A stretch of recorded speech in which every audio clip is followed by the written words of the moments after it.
TidyCal.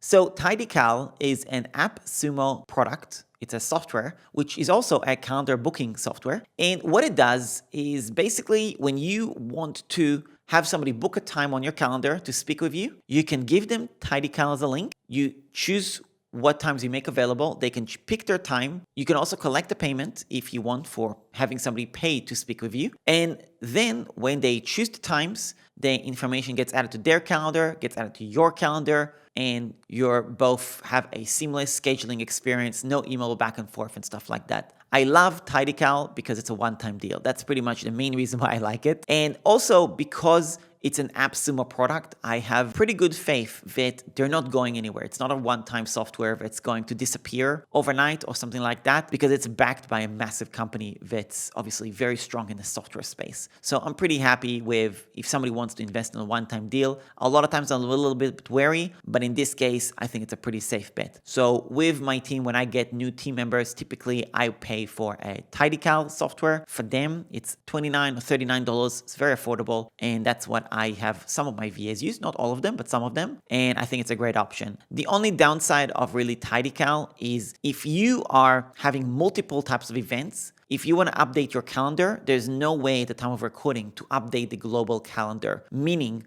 that you actually cannot, change your scheduling across all events with one calendar event. So what that means is that you have to update every event type. So it's a little bit annoying, but that's something that, if it's more important to you to have the savings, the cost savings, and just do it. And also, if you only have one type of event anyway, free consults or whatever, it really doesn't matter. So it won't make much of a difference. So TidyCal is a great solution, especially if you are getting started. If you're just getting started online and you need a calendar software, which you probably should, okay? You probably should. Then TidyCal is a great solution. One mention I have a course or a workshop called Calendar in a Day, where I have an A to Z tutorial on how to use Calendly and how to use TidyCal as well. So there's going to be a little bit of information below if you want to check out that particular workshop. It's a really in-depth workshop about how I use it in my business and stuff like that, setting things up and the use cases, and I think you'll find it really valuable. Otherwise, if you want to check out TidyCal, go to run.link/TidyCal to check it out. It is an affiliate link. And again, it's a one-time payment. So if you're just getting started, it's definitely my recommendation.